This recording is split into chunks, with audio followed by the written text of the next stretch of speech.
الرحیم ایاک نعبد و ایاک نستعین۔ میرے پاکستانیوں، آج میں اپنی جیل بھرو تحریک کے اوپر بات کرنا چاہتا ہوں، جو کہ پاکستان کی جو حقیقی آزادی کی جنگ ہے، جو ہم نے پچھلی 10 اپریل سے شروع کی ہوئی ہے، اسی کے تسلسل ہے اب یہ جیل بھرو تحریک۔ لیکن میں اس سے پہلے تھوڑی سی بات کرنا چاہتا ہوں کہ آج جو شہباز شریف نے ابھی ایک یہ بڑی لمبی سی تقریر کی، جس میں سے میں ایک ہی چیز سمجھا ہوں کہ وہ یہ تیاری کروا رہا ہے قوم کو کہ کیونکہ آئی ایم ایف سے ہم نے اگریمنٹ کرنی ہے، اس لیے قوم تیار ہو جائے مزید اور مہنگائی کے لیے۔ مجھے یہی سمجھ آئی ہے اس کی، باقی چیزیں جو بھی ہیں وہ تو ان کے اوپر بات کرنے کا کوئی فائدہ نہیں۔ اصل بات یہ ہے کہ آج شہباز شریف قوم کو کہہ رہا ہے کہ مزید اور مہنگائی کے لیے قوم تیار ہو جائے۔ میں سب سے پہلے سوال شہباز شریف سے پوچھتا ہوں کہ کیا آپ کو پتہ ہے یہ سوشل میڈیا کا زمانہ ہے؟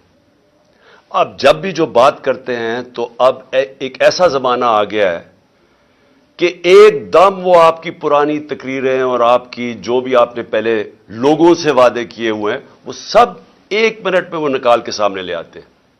یہ ہے سوشل میڈیا کا زمانہ۔ صرف چلے جائیں کہ آپ نے جب ہماری حکومت تھی تو آپ نے کس قسم کی تقریریں کی؟ آپ نے کیسے قوم کو بتایا کہ لوگ مہنگائی میں ڈوب گئے ہیں، پٹرول کی قیمت 2 روپے بڑھ گئی، بجلی 2 روپے یونٹ بڑھ گئی، اور مارچ کرو اسلام آباد میں، گرا دو اس حکومت کو۔ کیا آپ کو یاد ہے؟ اگر آپ کو یاد نہیں تو یہ سوشل میڈیا آپ کے سامنے لے آئیں گے آپ کی ساری تقریریں۔ حکومت گرائی، آپ اس سازش کا حصہ تھے، آپ اور یاسر زرداری اور وہ جو تیسرا وہ آپ کے ساتھ، آپ کا جو بھائی بیٹھا ہوا تھا لندن میں، اور وہ جو ایکس آرمی چیف، آپ نے مل کے یہ کیا اور شامل کر لیے بیرونی طاقتوں کو، ان کو بتایا کہ کتنا عمران خان آپ کے خلاف ہے، تو ان سب نے مل کے یہ حکومت کرائی۔ آپ نے وعدہ کیا کہ ایک دم ملک ٹھیک ہو جائے گا، ایک دم خوشحالی آ جائے گی۔ 10 مہینے میں جو اس پاکستان کے ساتھ ہوا ہے، دشمن بھی پاکستان سے یہ نہ کرے۔ 10 مہینے کے اندر پاکستان کی 50 سال کے اندر، پاکستان کی تاریخ میں 50 سال میں سب سے زیادہ مہنگائی ہوئی ہے۔ ہم جب گئے تھے، جب آپ نے پوری 3 لانگ مارچز ہوئی مہنگائی کے خلاف، آپ کی ساری پی ڈی ایم نے کی، تو تب 12 سے 12.5% مہنگائی تھی۔ آج 3 گنا مہنگائی اس سے زیادہ ہے۔ جب آپ نے اتنی لمبی تقریر میں کہا نا کہ ابھی مزید اور مہنگائی کے لیے لوگ تیار ہو جائیں، تو ابھی 3 گنا زیادہ مہنگائی ہے جب آپ نے ہماری حکومت گرائی تھی۔ اور آپ نے جب حکومت گرائی تھی اور آپ نے یہ جو 3 گنا زیادہ مہنگائی کی تھی، تو کیا ہوا تھا؟ ہمارے زمانے میں ہم بھی آئی ایم ایف کے 2.5 سال پروگرام میں تھے، تو اگر آپ آئی ایم ایف کے کندھے پہ بندوق چلا رہے ہیں تو ہم 2.5 سال آئی ایم ایف کے پروگرام میں تھے۔ اس کے اوپر کورونا ساری دنیا کے اندر ایک وبا آئی تھی، اس کی وجہ سے سپلائی لائنز افیکٹ ہوئی تھی۔ جب سپلائی لائنز افیکٹ ہوئی تھی تو ساری دنیا میں مہنگائی آئی تھی، جس کو کموڈٹی سپر سائیکل کہتے ہیں، وہ ساری دنیا کو ہٹ کیا تھا۔ انرجی کی قیمتیں، تیل کی قیمت خاص طور پہ اوپر چلی گئی تھی۔ ہمارے دور میں تیل کی قیمت $110 سے $115 بیرل پہ گئی تھی، آج وہ $75 سے $85 پہ ہے۔ تو جو اصل وجہ تھی مہنگائی کی وہ تو تیل تھا، تو اب تو تیل نیچے آ گیا ہے۔ آج جو گھی ہمارے زمانے میں تھا، وہ آج کل جو پام آئل جو باہر سے لے کے آتے ہیں، جو امپورٹ کرتے ہیں، وہ دگنا تھا آج کے مقابلے میں۔ آج گھی کتنا مہنگا کیوں ہے؟ آج ڈیزل اور پٹرول اتنا مہنگا کیوں ہے؟